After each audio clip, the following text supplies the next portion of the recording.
So I recently launched a game on Kickstarter, and I wanted to talk a little bit about some of the lessons that I learned that apply broadly to product management and launching products.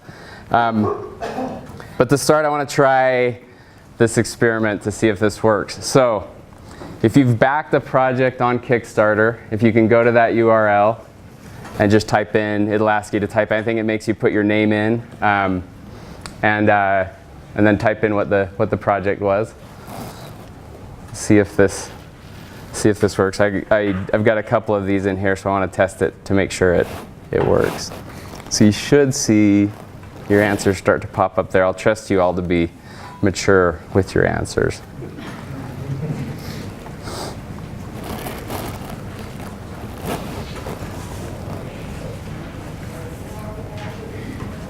Wow. Trapeze skills cards. I know who that was. Cool. D&D app. That's awesome. Okay, I like that.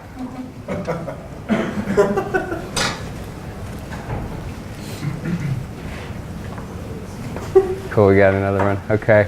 Camelot Unchained. So a couple games. Some sunglasses. That's awesome.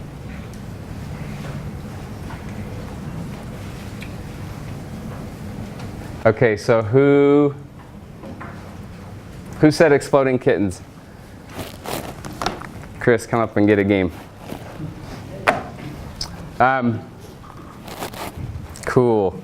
All right, so just a little bit about me to start. So I've spent most of my career kind of in the intersection between product and design. I've worked for a lot of early stage startups. And right now I'm at Weave. I've been here since January. I love it. It's a little later stage than I've worked for the last little while, and that's actually really nice. But Weave's doing awesome stuff.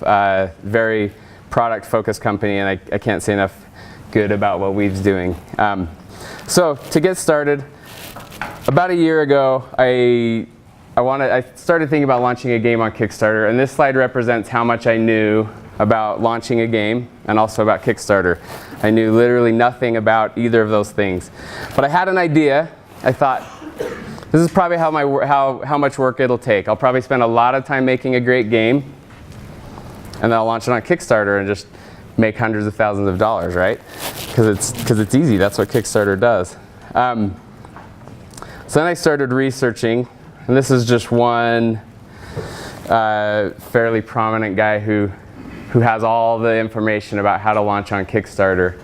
And you can see some of these lessons. There's like lesson 241. And I started realizing this is a lot of work. And I learned something kind of sad. So if you build it, no one cares. No one cares if you build a great product. And the reason no one cares, so this is Kickstarter's game page.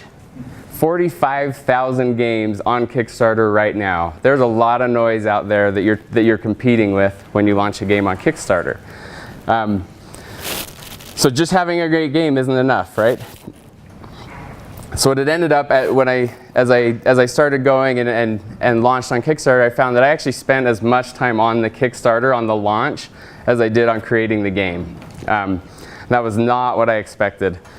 And it actually ended up delaying my game launch because I was spending so much time making sure that the Kickstarter worked. So I came up with the game. I spent a lot of time on that, iterating. I'm not going to talk a ton about actual game creation today, but if you're interested in that, come talk to me after, because I love talking about it. But I went through multiple iterations. There's a lot of people here who helped me play test it, get it in front of people. I launched it on Kickstarter, and it got funded. It was awesome. I've got an awesome wife as well who let me keep 900 games on the dining room table. So that's a lot of games. That felt so cool to have all of those tangible things that I made like sitting on my dining room table. It was fun.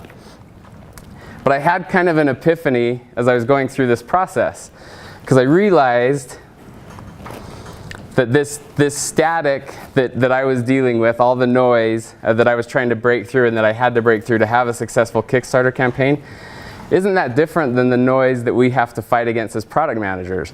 And I'm not even talking about competition. I'm talking about even just like, how do you make somebody notice that you have the new feature when they have all of these notifications? I don't know who this guy is with 9,000 unread emails. That's kind of gross. But how do you break through that noise plus the noise that your competition is putting out there? And I realized that I'd kind of focused on building product the same way that I had thought I could focus on building my Kickstarter. So make a great product and feature, ship it, move on to the next thing, right? No one cares. No one cares how great your product is unless you're able to get through that noise and tell them why they should care.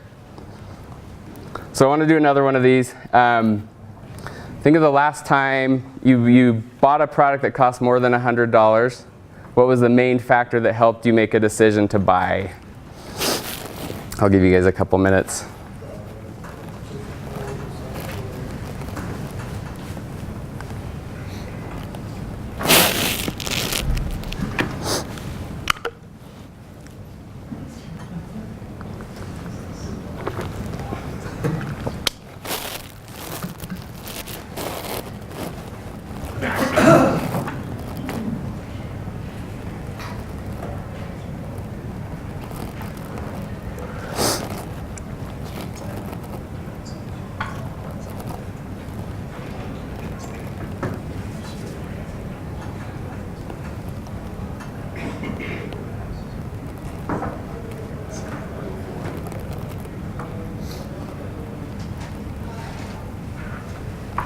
Okay, there's some interesting stuff popping up here, right?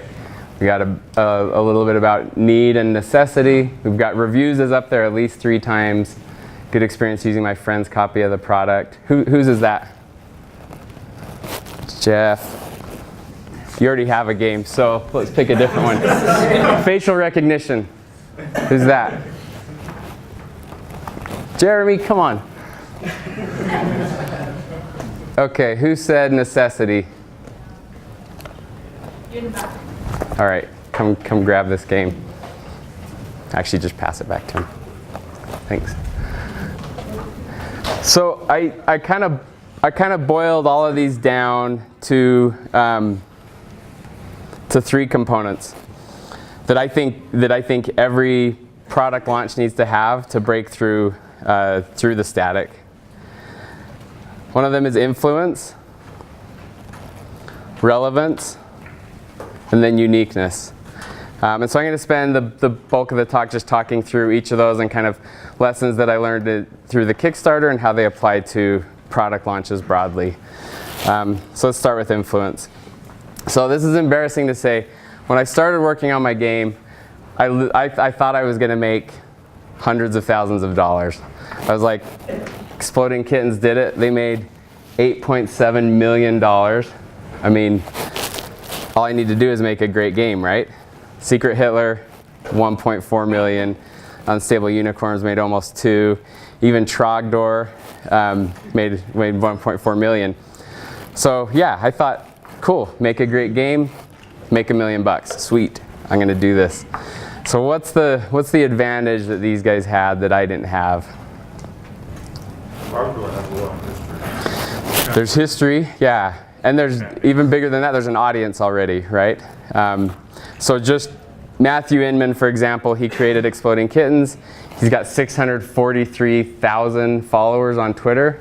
I had 0 followers on Twitter because I hadn't created the game yet. And I didn't have a brand that had an audience. So the first thing I needed to do, I realized as I started kind of researching how to do this, is I had to get people talking about my game. And the thing I found as I started reaching out to people, to influencers, is there's 2 different kinds of influencers. You'll find in whether it's social media or wherever you're looking for them, you might find someone with 30,000 followers, but I found that the influence they have on their followers is more important than the number of followers. So an example is, if I found someone who had 30,000 followers, but I looked at all of their posts and there was no interaction at all, or maybe a couple likes, I would rather have somebody with 500 followers that all of their followers are super engaged with their posts and what they're doing out there. And so that was one of my first lessons learned, is like, don't worry as much about how many followers the influencer has. Worry more about, can they actually influence people.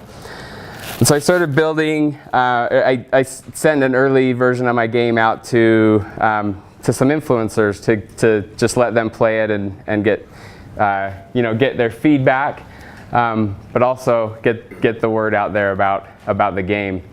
And one of the things that I found that was really cool with doing that early was I was able to include them in the journey. So I wasn't sending them finished copies of the game. They could actually weigh in on the journey of the product development. And I think that's, we do that in product where we get customer feedback along the way. The really cool thing that happened by including the influencers in the journey was I get quotes like this, like, so much love for this game. The reason Anne Jones, who lives in the UK, this is a pub in England where they're playing my game. It's like pretty cool to see that. But the reason she loves the game so much isn't because it's an awesome game, it's because she was a part of it. She helped create it. As an influencer, I reached out to her early. She's got 2,000 followers or so.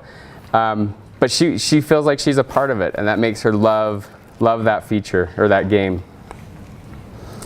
So another thing I want to talk about are internal influencers.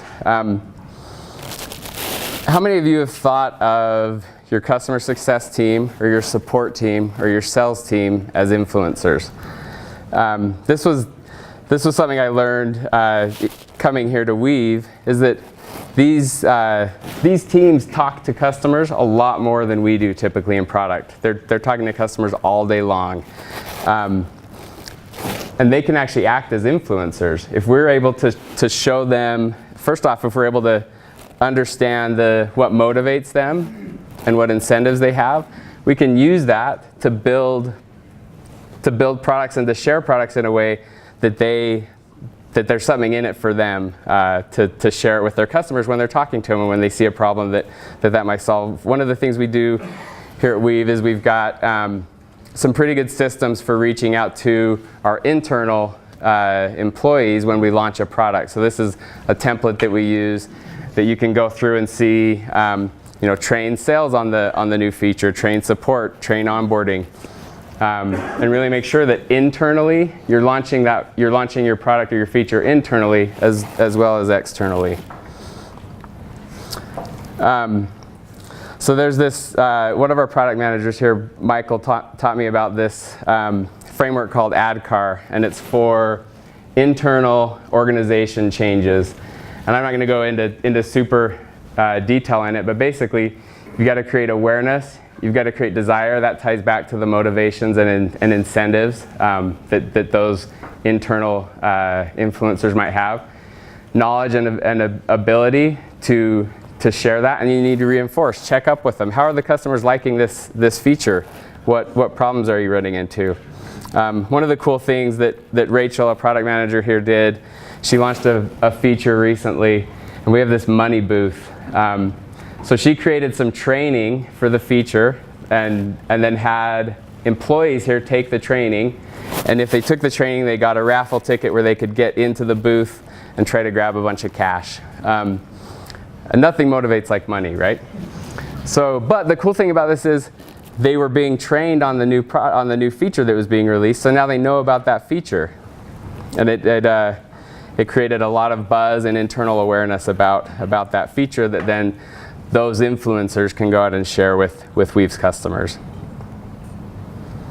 So another thing from the influencer side is to become an influencer yourself.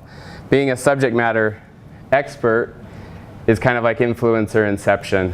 And I think as I looked at Kickstarter projects that were out there, a lot of them, if you looked at their social media or their blog, they were posting primarily about their own project and not about subject matter in general that would be interesting to their audience.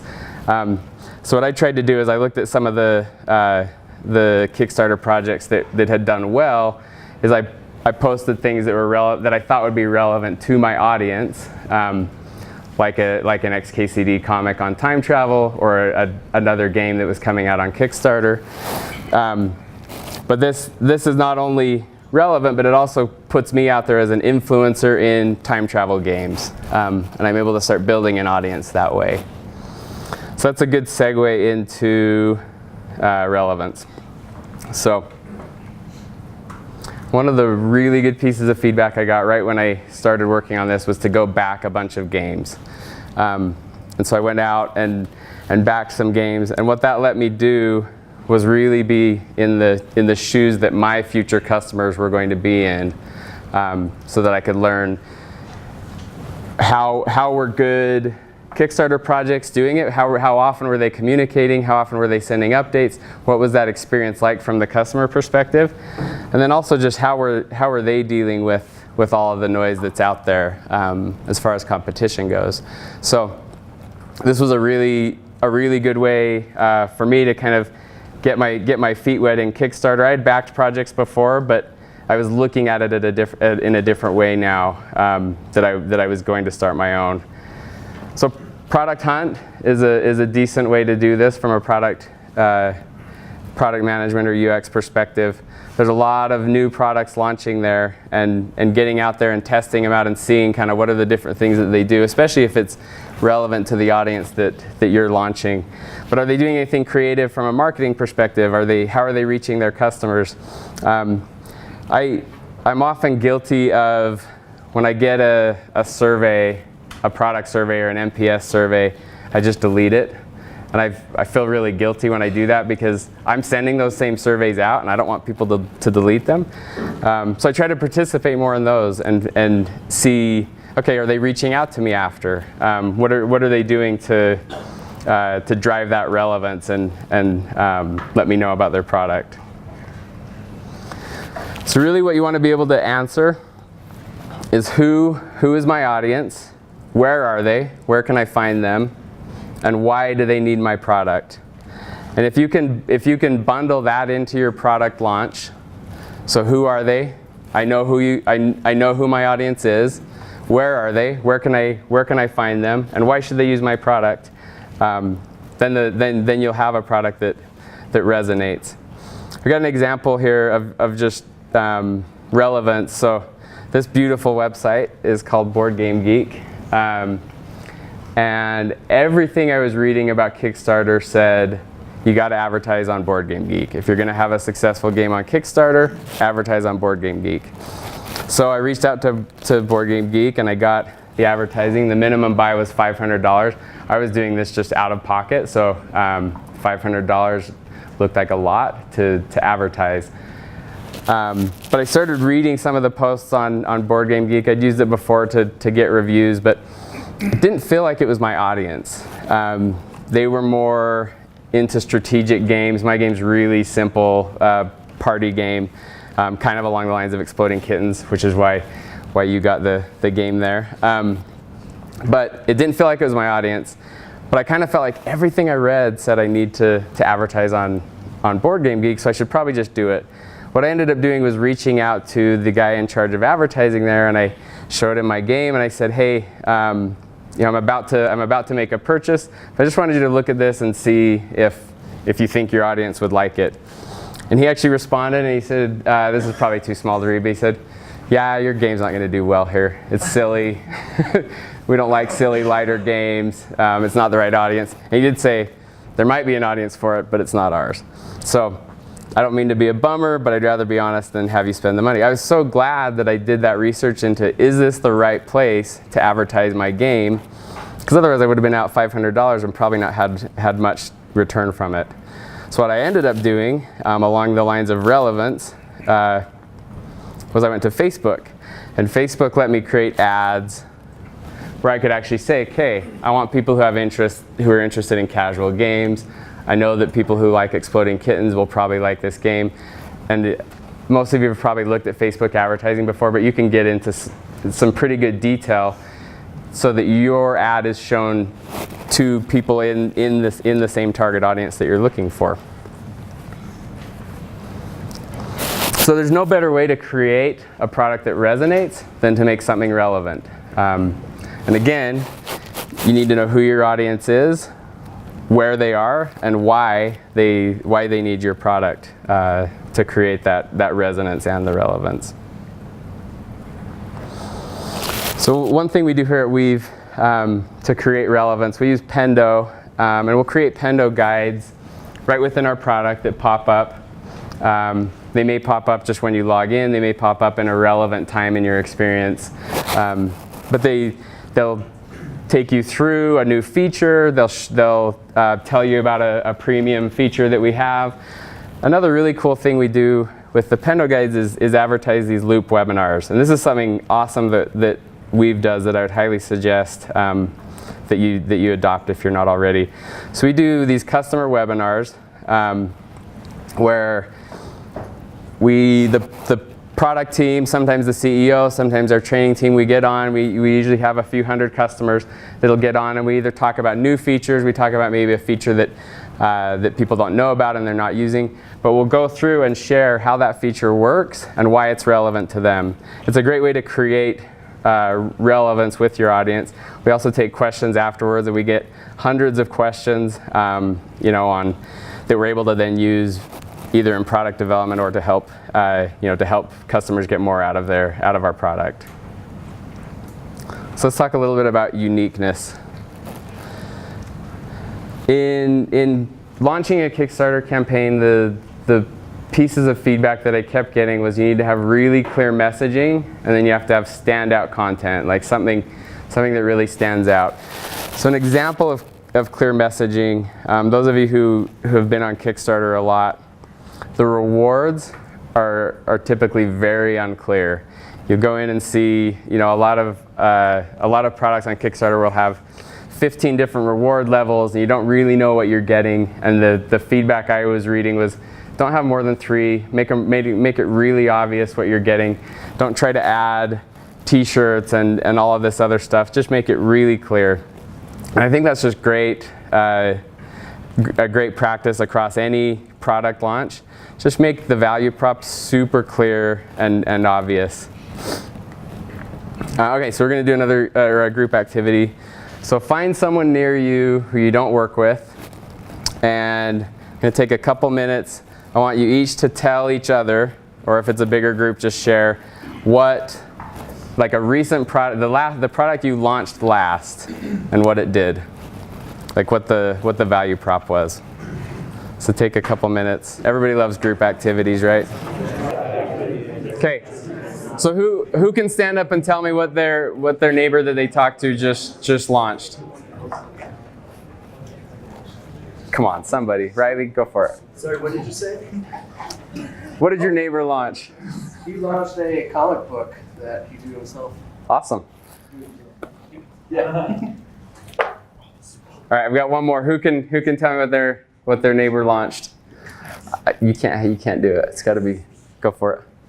My new friend Danny over here worked for a shipping company they had a lot of clients. They were having a lot of communication issues. So he built a site that support people could go to, which had information broken down where, like, if they had a question, it would have that answer, and if that didn't work, it would go on to the next one and the next one to kind of help ease the burden of their support people in solving their customers' problems. Cool. There you go. So it's super important when you launch a new feature or a product that you're able to really succinctly share the value prop, right? And so I think it's always good practice to just tell somebody what you're shipping. If you can't say it in a sentence or two, it might be too complicated. One of the things we do here is we've got a product brief that we fill out, and one of the very first things you have to fill out is the billboard, like what the billboard would say for your feature or product. And it's super helpful because it makes you think, man, I've got like 6 words. How am I going to describe what this feature is? If it takes more than that, you might need to hone it in a little bit. More features does not make it unique. It's actually the opposite, right? More features makes it non-unique. Is there an opposite for unique? Generic, yeah. More features makes it generic. Because everybody can add more features. It's actually more of a skill to be able to pull the features out. So the way I like to think about it is do less so that you can polish more. So that first release of your feature, do a little bit less and make it super awesome. Some people call this MLP, minimum lovable product. Whatever you call it, just pull some stuff out and make the thing that you release super clear and super obvious what the value prop is. And that actually in and of itself is unique, because not very many people do that. So one of the interesting things that I kept reading also as I was launching this Kickstarter is you have to have a video. I spent a bunch of time on a video, and it resonated really well. I think between iMovie and Fiverr, I got a professional voiceover on Fiverr for like $30, and it made it feel like a real game. And I'm convinced that's one of the reasons that I was able to actually fund my Kickstarter and hit my goal. We do something similar at Weave that's really fun. We do videos. I'm going to show you a little bit of one. But we do these videos, and they end up. Well, let me show it to you, and then I'll talk to you a little bit about it. But this is about one of our features that Robinson, who's here somewhere, I think, recently released.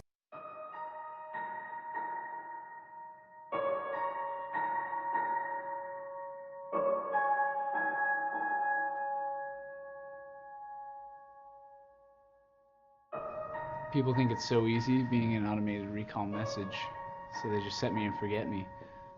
You know, being forgotten, it's a little easy to lose your way.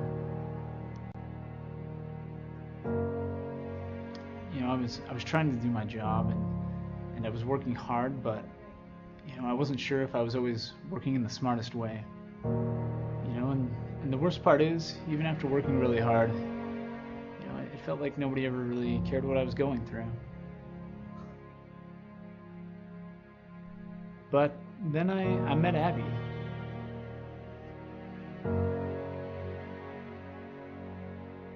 She showed me that maybe it was me, and that I was the one that needed to change.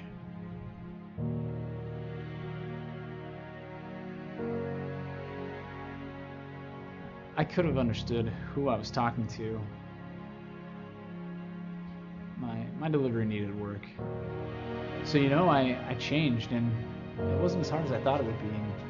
And when I changed, things got better. Yeah, you know, these changes and people caring about what I do, being able to do what I was meant to do.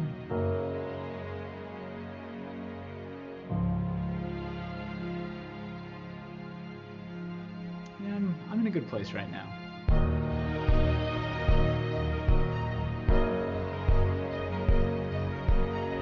These videos do here at Weave that I've seen is they impact the internal influencers. So this gets posted on Slack, everybody loves it, everybody's laughing. And again, it's creating that awareness of the new feature that got released. It's also something that external influencers can see, and then it's also something that our customers see. It kind of gives them a little bit about our personality, but it teaches them how the feature works as well. So just to wrap up on uniqueness, creative, like a creative video is huge, and they're easy to do. iMovie, anyone can use it. Clever content, infographics, social media, anything like that can create that uniqueness that makes your product stand out and go through the noise. So just to wrap up, spend a little bit more time on the next feature that you release. Really launch it. Don't just go live. Launch it and tell people about it. Leverage both your external and your internal influencers. Understand and communicate who your product is, or who your product is for, and why they need it. And then create a clear value prop and memorable content. Thanks.